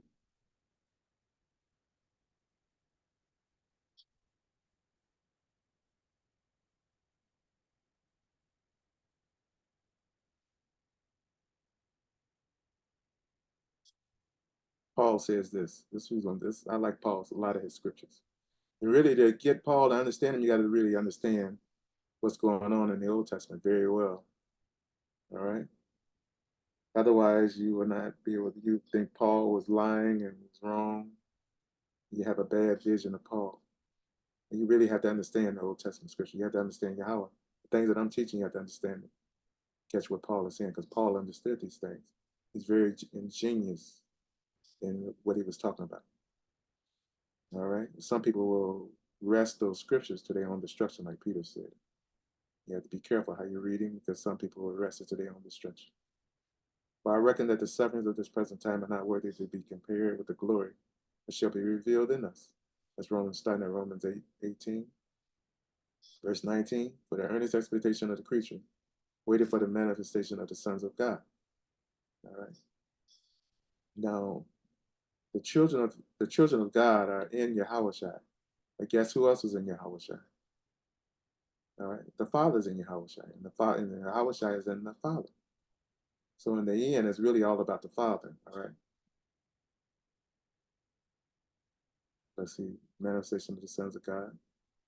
For the creature was made subject to vanity, not willingly, but by reason of him who is subjected the same in hope. Because the creature itself also should be delivered from the bondage of corruption into the glorious liberty of the children of God. Let me read that again. Because the creature itself also should be delivered from the bondage of corruption into the glorious liberty of the children of God. All right. So how does this happen? Well, let me say it as clear and simple as possible. When Yahushua died on the cross, he was the Lamb of God. That means God had a lamb. Yahushua spilled his blood for when Yahweh, God himself, would come down in the flesh. When God himself would come down in the flesh, this God would know good and evil. And Yahushua's sacrifices for him. All right? It's good. Don't get me wrong here. It's good. It's not just for anybody. It's for God himself. Why? Because the people that are in God will be delivered when Yahweh, God, is delivered. So when God is delivered and caught up into his throne, into Yahweh, into his throne, so will the people be caught up, the people of Israel and Judah. They're going to get a new covenant. All right? They're going to all come up to the mountain. Not just Christians. All right? He meant for these people to be high above all nations of the earth. So these people are going to be in Yahweh himself. All right? But there's some things that got to take place before that happens. Before he gets caught up into God, into his throne, he's going to offer sacrifice in the temple. Some type of way he's going to cause that temple to sit there in Jerusalem again without a veil in between the holy and the holy of holies. They won't have a veil of the temple, and they won't have an Ark of the Covenant. He's going to have a throne in it. And during that time, he's going to be a prince.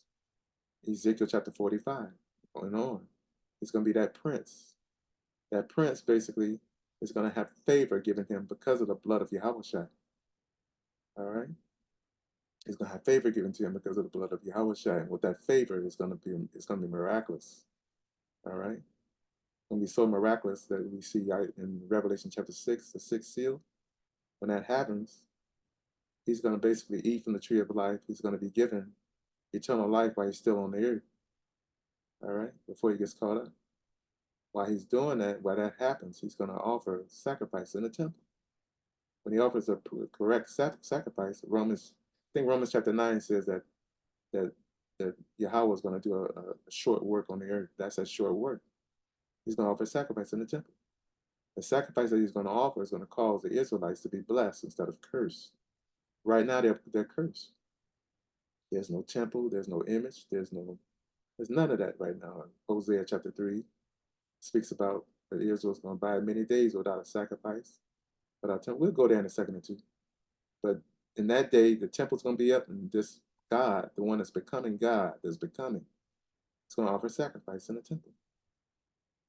When he offers sacrifices, the whole house of Israel and Judah are going to be blessed. The curse is going to leave them and go on to the Gentiles that afflicted him. All right, and he is also going to be energized with those sacrifices until the point he's caught up unto God and to his throne. And then we're going to realize that this person is really Yahweh. When he gets caught up to God into his throne, Satan is kicked out of heaven. All right, and comes down here and he's given 42 months to inhabit, to possess a certain man, the man of sin, the son of perdition, to do his evil work and his hatred against Israel and against those that fear God. All right. So let me continue to read till this is over with. All right. For we know that the whole creation groaneth and travaileth in pain until now. Not only they, but ourselves also, which have the first fruits of the Spirit. Even we ourselves groan within ourselves, waiting for the adoption, to wit, the redemption of our body. So it takes Yahweh to come down and be manifested in the flesh and get caught up, to offer those sacrifices before he gets caught up. All right, and bring the blessings on the children of Israel. And you see this happening in Hosea chapter 1. It says, in the place where it was said unto them, you are not my people, there shall it be said unto them, you are the sons of the living God. All right. That means among the nations, they're going to be blessed among the nations because Yahweh that's becoming is going to be offering sacrifices in the temple. And the blessing is going to come on Israel and Judah, and the curse is going to go on the people that afflicted them. All right. When he's done offering his sacrifice, doing that short work that Romans chapter 9 speaks about, then he's going to be caught up to God into his throne, kick Satan out of heaven, 42 months of affliction. The ones that were ready when he did the sacrifices, the ones that got built up from it, going to be strong and do exploits. The ones that do know their God, going to be strong and do exploits, as Daniel says. The ones that played around with this thing, wasn't very serious, might fall. They won't be totally cast down, but they will get their dessert. And if they played around with Yah, but they were saved and born again, they might die, but they'd be resurrected. The ones that do know their God are going to be strong and do exploits, and they won't die during that affliction, during that tribulation. All right? You want to be a part of that group.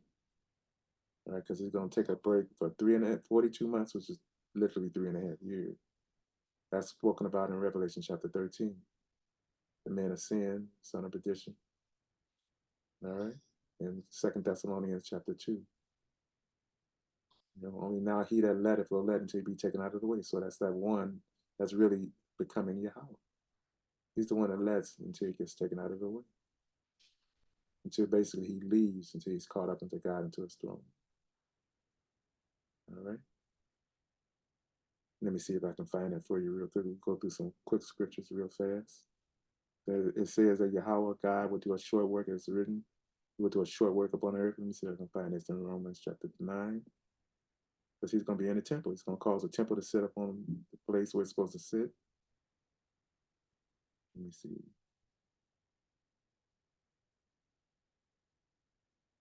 Hold on just a moment.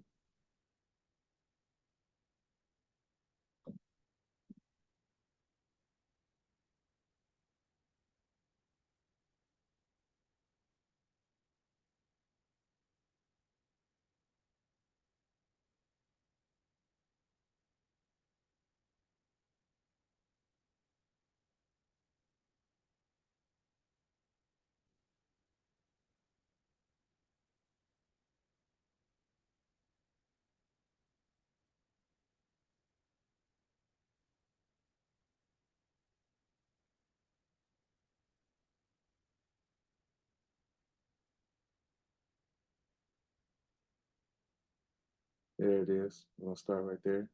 Romans 9:27. And this is in Hosea that is spoken about. Isaiah also cried concerning Israel, though the number of the children of Israel be as the sand of the sea, a remnant shall be saved.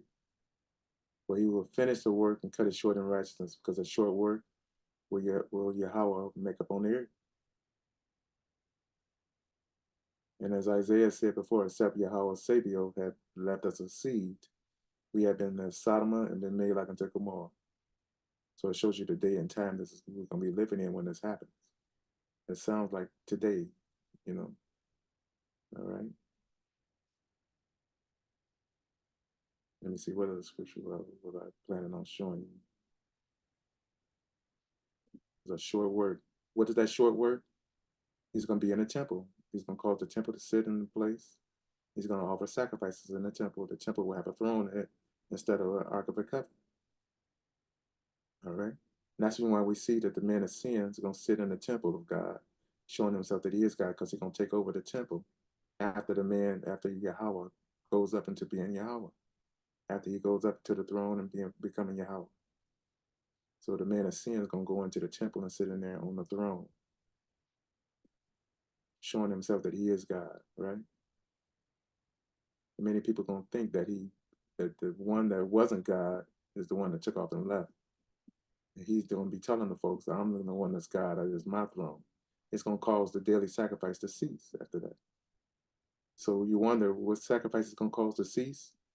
It's the sacrifices that that Yahweh was sacrificing in the temple that caused him to get caught up and the saints to be blessed and the wicked to be cursed. Those sacrifices will cease because the Yahweh, that short work he's going to do, that's what he's doing. When he takes off, he's going to cause the sacrifice to cease, and he's going to sit on the throne up in the temple. All right? So there won't be a temple built in Jerusalem that's going to have a veil in it. Y'all won't allow it to happen because that temple was torn down and the veil was torn in two. Y'all won't allow that. The next temple that's going to be in Jerusalem is going to have a throne because Yahweh's coming down. And how's he going to sit in there? Like you just saw in that video with the cherubs underneath. But when he sits in there in the temple in Jerusalem, is going to be on the throne.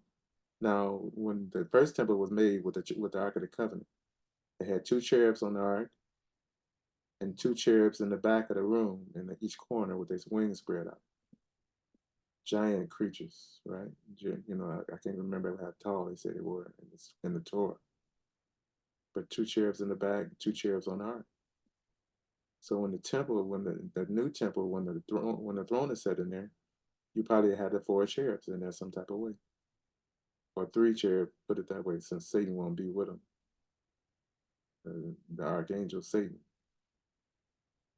All right. So yeah. So this is what it's going to look like, y'all. And then after he does his work and he comes back, when Yahweh comes back from heaven, let me show you that scripture. Psalms 47. You might read these type of scriptures and you see that it looks like Yahweh's on the earth doing some great things. You don't understand it because nobody's teaching on it. All right? But here it is. I'm going to teach on it because I believe Yah's anointed me when I got filled with the Spirit to teach on. That the one that I saw standing in the doorway with his city clothes on is this person. Like the prophetess Burns said, that I told her that was me. All right? And if it is me, because he's going to be somebody in the earth.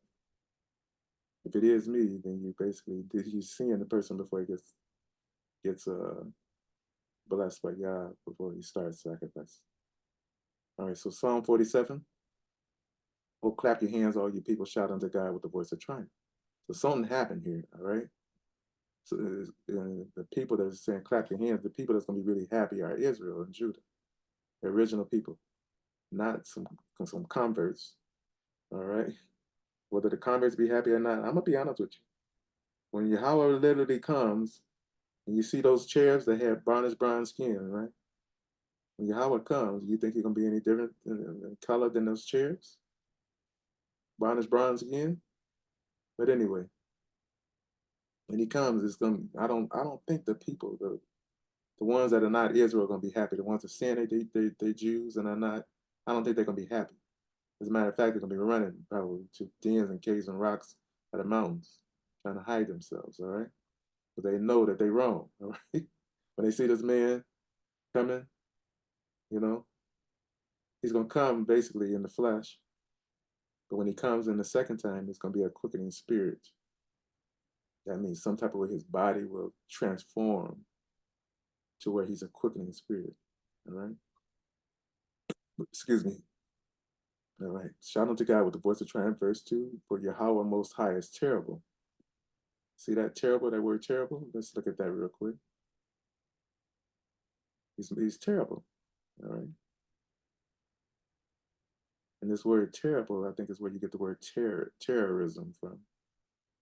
There's a people that's been terrorized. It's been his chosen people and terrorized by the nations. They're like sheep among wolves and jackals and lions.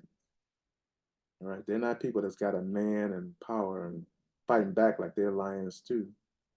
They're like sheep before Yah gives them power to overcome the enemy. Hebrew 33:72. Most High is terrible. Let's see what that says. To fear, morally to revere, causally to frighten. All right. See that? Frighten. So this God that's coming with those cherubs, all right, is going to frighten folks. As we see in Revelation chapter 6, every king, every rich man, every mighty man, every ruler, run into the dens and caves of rocks of the mountain. And saying, fall on us and hide us from the face of the one that sits on the throne, from the wrath of the Lamb, for the great day of his wrath has come. And who should be able to stand? What does they say first? Fall on us and hide us from the face of the one that sits on the throne. Before they even said anything, what the Lamb is the face of the one that sits on the throne. So to frighten, affright, to make afraid, dreadful, great and dreadful day of Yahweh, dreadful, put in fear, to be had in reverence, terrible, terrible act, terrible thing. All right. But that's what he's going to be among the nations. Let's continue to read this before we break up this Bible study. For Yahweh Most High is terrible. He is a great king. So what is he going to be? His son will be a prince when he comes back. It does say in Revelation chapter 1 that Yahweh Shai is a prince of the kings of the earth. Did it say he's the king of the kings of the earth? No. It didn't say he was the king of the kings of the earth. It says this person, Yahweh, is the king of the kings of the earth. But he is a great king of all the earth. Who is that? That's Yahweh, not Yahweh Shai. Yahweh. He shall subdue the people under us and the nations under our feet.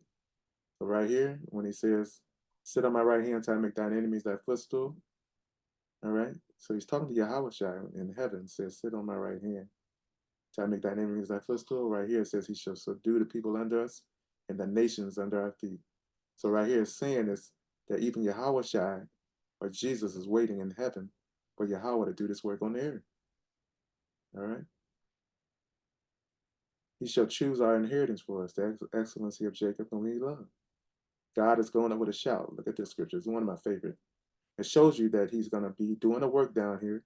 When he's finished, guess what happens? He goes up with a shout. Let me highlight this real quick. God is going up with a shout. Yahweh with the sound of a trumpet. See that? Now, where's Yahweh going to be at where he goes up from us with a shout and with the sound of a trumpet? All right. Where's he going to be at? He's going to be on the earth. These scriptures are not written for nothing. All right.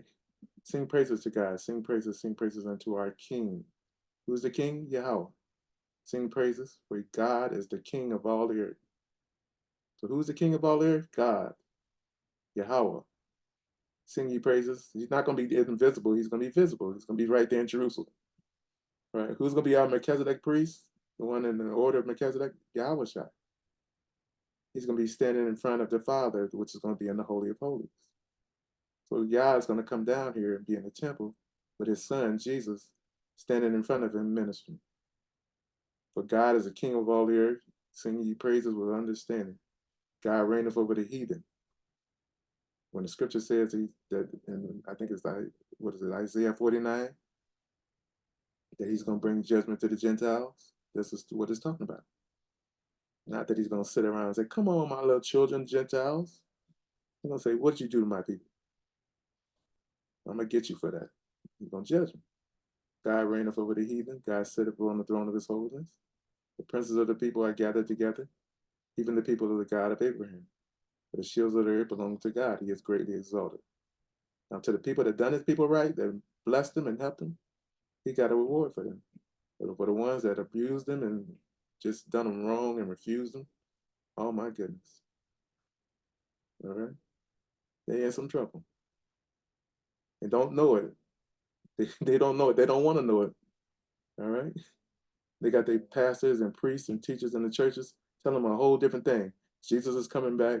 He's going to rapture you out of the world before the evil come. No, they're going to rapture them out of the world, all right.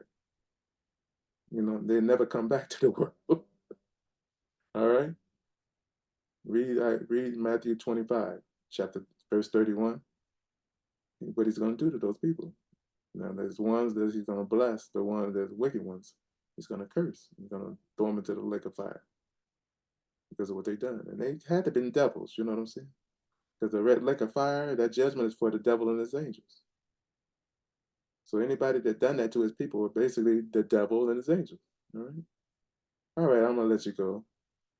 We'll talk some more on this next week. All right. But keep praying. Because I believe, I'm gonna be honest with you, I think it's this year. I think it's this year. From what the timing is, the 49-year jubilee, what is it, the 50, excuse me, the 70 jubilees, the 70 weeks. All right. 70 weeks that Daniel spoke about as jubilees, which is 49 years.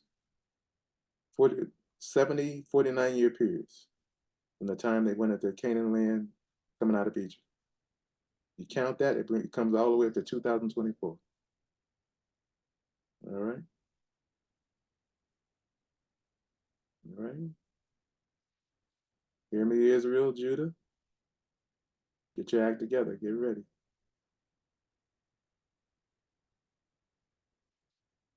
All right. I had to say shalom. Everybody have a good one.